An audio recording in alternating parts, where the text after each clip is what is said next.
बिहार के राजा कौन बनेगा। अब पुनः हमारे बिहार के श्री नीतीश कुमार जी पुनः मुख्यमंत्री बनने के लिए अब वो तैयार हो चुके हैं और बहुत बहुत बधाई और ढेर सारी शुभकामनाएं मुख्यमंत्री बनने के लिए। और बिहार के उन सभी माता और बहनों को जिन्होंने भरोसा किया एनडीए सरकार पे, उनका ही बहुत धन्यवाद। अब सवाल उठता है कि हमारे विपक्षी दल के जो नेता थे एनडीए और महागठबंधन, वो कहाँ चूक गए राहुल गांधी, और कहाँ उनसे ऐसी भूल हो गई जो उनकी सीटें इतना ही कम हो गया। जहाँ डबल सेंचुरी लगा दिया एनडीए सरकार ने, वहाँ इनका अर्धशतक भी नहीं लग पाया है महागठबंधन सरकार का। तो ये इतनी बड़ी भूल और इतनी बड़ी गैप ये कहाँ रह गई, ये सोचने वाली बात है और पुनः विचार करने वाली बात है कि ऐसा कौन सा उनसे गलती काम हो गया जो बिल्कुल ही पीछे से पीछे नीचे टॉप करते रह गए, अवार्ड शतक भी नहीं लगा पाए। ये बिहार के लिए दुर्भाग्य की बात है कि विपक्ष मजबूत नहीं रहा, जबकि विपक्ष को मजबूत रहना चाहिए। विपक्ष हमारा मजबूत नहीं है तो बिहार के लिए दुर्भाग्य की भी बात है। और दूसरी बात से ये सवाल उठता है कि तेजस्वी यादव क्या महिलाओं को खुश नहीं कर पाए, या युवाओं को अपनी ओर आकर्षित नहीं कर पाए, या उनसे कहीं कुछ गड़बड़ी हो गई। और हमें तो ऐसा लगता है कि जो माननीय श्री नीतीश कुमार जी ने जो 10,000 रुपये जीविका दीदी के द्वारा जो दिया गया था, ये बहुत बड़ा खेल निभाया, बहुत बड़ा भूमिका निभाया।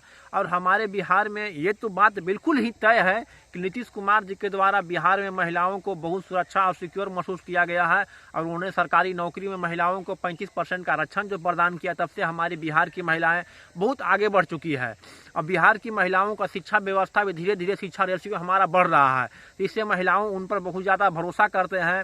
और एक बात कर लेते हैं हम जनसुराज की। जनसुराज पार्टी जो बोली थी जो अर्थ पे और फर्श पे, वो तो बिल्कुल ही साफ हो गया है। उसका तो 0 सीट भी, एक भी सीट नहीं आया है। ये अब क्या बात कर सकते हैं। अदरवाइज जितनी भी पार्टियां थी अब वो टिक नहीं पाई है। जितनी भी सारी एग्जिट पोले बता रहे थे बिहार का, वो लगभग सही साबित हुआ। लेकिन ऐसा नहीं है कि ये बिल्कुल सही साबित नहीं हुआ, बिल्कुल सारे के सारे एग्जिट पोल से हुआ।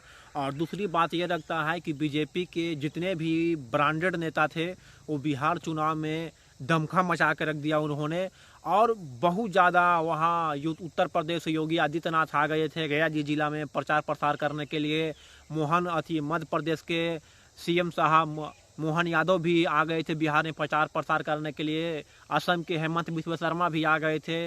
महाराष्ट्र के देवेंद्र फडणवीस भी आ गए थे। तो उस समय मोदी जी भी बिहार में आकर के बहुत सारी रैलियाँ किए थे। और कांग्रेस से और महागठबंधन से ऐसी कौन सी भूल होगी जहां उनको सीट नहीं देना चाहिए था, या कुछ ऐसे लोगों को सीट दे दिए जिससे जनता नाराज हो गई। ये भी उनके लिए बहुत भारी पड़ गया है, शायद हमें ऐसा लगता है। और उनको पुनः विचार करना चाहिए। अब वो 5 साल पुनः उनको जनता के पास जाना चाहिए और फिर से वो एक बार नई सरकार बनाने की फिर से वो 5 साल तक प्रयास करते रहेंगे। और फिलहाल तभी तो विपक्ष की कुर्सी पर ही बैठेंगे, अब दूसरा कोई उपाय नहीं है। ऐसा इतिहासकारों के द्वारा, विशेषज्ञों के द्वारा माना जाता है कि अगर प्रधानमंत्री की कुर्सी पर बैठना है तो बिहार से ही वो कुर्सी होकर के तय होगा। और जब तक बिहार में जिसका प्रधानमंत्री बनना है उसको बिहार में जीतना है, और हर हाल में वो बिहार जीतने का प्रयास करते हैं। तो ये आदरणीय प्रधानमंत्री जी और आदरणीय श्री मुख्यमंत्री जी जो अब 10वीं बार 11वीं बार वो शपथ लेंगे हमारे बिहार के, जीत की ढेर सारी शुभकामनाएं। जय हिंद, जय बिहार।